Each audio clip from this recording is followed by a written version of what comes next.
అవతల వాళ్ళు వింటారేమో పడతారేమో. కానీ ఇష్టారీతిన మేము అధికారంలోకి వచ్చిన తర్వాత నుంచి చూస్తున్నామండి, ఏమీ లేని దగ్గర అసలు ఏమీ లేదు అక్కడ. మీలాంటి వాళ్ళే మమ్మల్ని తిడతారు, మీరేం చేయట్లేదండి, వాళ్ళని అరెస్ట్ చేయట్లేదండి, వీళ్ళని అరెస్ట్ చేయట్లేదని మీలాంటి వాళ్ళే మమ్మల్ని తిడతారు. వాళ్ళేమో అమ్మో అమ్మో మా మీద దాడి జరిగిపోతుంది, మమ్మల్ని ఇది చేసేస్తున్నారు, మమ్మల్ని అది చేసేస్తున్నారు అని వాళ్ళు మాట్లాడతారు. So even in this case what has happened is, కృష్ణదేవరాయలు గారు మొన్న చాలా క్లియర్ గా ఏదైతే కొంత ఒక అంశం రాష్ట్రంలో లిక్కర్ కి సంబంధించినటువంటి ఆ అంశం మీద ఎంత అవినీతి జరిగింది, ఏ విధమైనటువంటి ఇట్ వాజ్ లూట్, కంప్లీట్ గా రాష్ట్రాన్ని ఎలా దోచుకున్నారు, అందున ముఖ్యంగా ఎస్సీ ఎస్టీ బీసీ బడుగిన వర్గాల మైనారిటీల డబ్బులు ఎలా దోచుకున్నారు అనేటువంటి చాలా క్లియర్ గా చూపించారు. అందులో అది ఎక్కడ చూపించారు, ఆయన పార్లమెంట్ లో చెప్పారు. ఎందుకు చెప్పాల్సి వచ్చింది అని అంటే, ఢిల్లీ లిక్కర్ స్కామ్ గురించి ఎప్పుడైతే మనం మాట్లాడుతున్నామో చాలా సందర్భాల్లో the magnitude of the case, the magnitude of the corruption there was really high అని మాట్లాడుకున్నాం. కానీ ఎప్పుడైతే మా ప్రభుత్వం అధికారంలోకి వచ్చి, మేము ముందర నుంచి చెప్తున్నాం చంద్ర గారు, మీ డిబేట్ లో కూడా నేను చాలా సందర్భాల్లో చెప్పాను, ఇది చాలా పెద్ద కుంభకోణం అండి, మద్యం కుంభకోణం.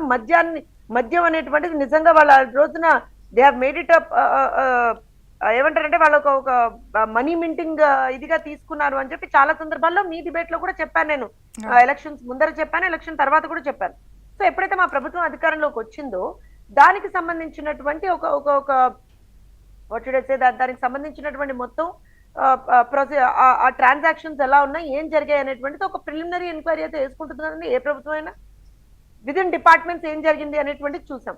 విదిన్ డిపార్ట్మెంట్స్ ఏం జరిగింది అనేటువంటి చూసినప్పుడు ఎంత అస్టానిషింగ్ అని అంటే, నిజంగా కూడా కొత్త డిస్టిలరీలు పెట్టి అప్పటికప్పుడే సడన్ గా రాత్రికి రాత్రి కొత్త డిస్టిలరీలు వచ్చేసి ఎక్కడా కూడా క్యాష్లెస్ ట్రాన్సాక్షన్ అనేటువంటిది ఎక్కడా కూడా లేకుండా, నిన్న కృష్ణదేవరాయలు గారు నంబర్స్ ఇచ్చారు, 650 కోట్ల కన్నా ఎక్కువగా అసలు ఎక్కడా కూడా క్యాష్లెస్ ట్రాన్సాక్షనే లేదండి అని చెప్పారు.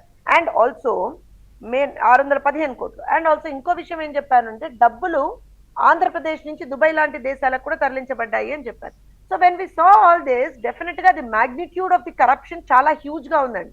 When compare to Delhi liquor scam ఇది చాలా పెద్దది అండ్ చాలా మందిని ఇంపాక్ట్ చేసింది అనేటువంటి ఒక కోణంలో కృష్ణదేవరాయలు గారు దీన్ని కేంద్ర ప్రభుత్వ దృష్టికి కూడా తీసుకెళ్లేటువంటి ప్రయత్నం చేశారు. అందుకే ఖచ్చితంగా ఆ రోజున కన్సర్న్ మినిస్టర్ అమిత్ షా గారికి కూడా దృష్టికి తీసుకెళ్లారు.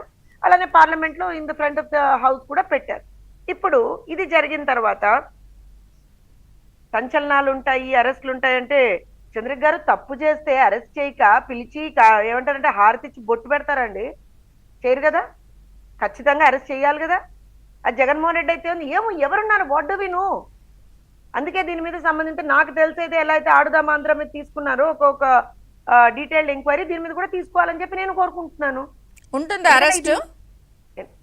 భలే ఉన్నారండి, మళ్ళీ మీరు ఉంటుందా అరెస్ట్ అంటారు. నేను మళ్ళీ చెప్తున్నాను, తప్పు చేస్తే ఏమన్నా కూర్చోబెట్టి ఆరతిచ్చి లేతే ఏమంటారంటే నాకు ఎక్కడ కొంత విచిత్రంగా అనిపించిందంటే, సామాన్యంగా మీరన్నారు ఇది చాలా పెద్ద కేసు, వైడర్ గా చూడాలి, ఎంతో నష్టం జరిగింది ఏపీ విషయంలో, ప్రజల జీవితాలతో ఆడుకుని డబ్బుతే ఇలా చేశారు అని. కానీ ఒక ఎంపీ స్వయాన కేంద్ర హోంమంత్రి గారికి ఇవ్వడం అనేది కొంత విచిత్రంగా ఉంది. స్టేట్ దాన్ని సెంటర్ దానికి తీసుకెళ్లిపోయారు, ఏంటి అనేది, ఏం జరుగుతుంది అనేది కొంత క్లారిటీ. స్టేట్ సెంట్రల్ కి తీసుకెళ్ళడం అని కాదు, నేను అందుకే మీకు ఇంత ఏమంటారంటే ఎలాబరేట్ గా ఎందుకు ఎక్స్ప్లెనేషన్ ఇచ్చాను అని అంటే, the magnitude of the scam almost గా 18,860 కోట్ల లూటీ, అది అంటే ఆల్మోస్ట్ 19,000 కోట్లు ట్రూగా, అంటే ఆన్ పేపరే చెప్తున్నాను, ఇంకా ప్రిలిమినరీ ఇన్వెస్టిగేషన్ ఇది.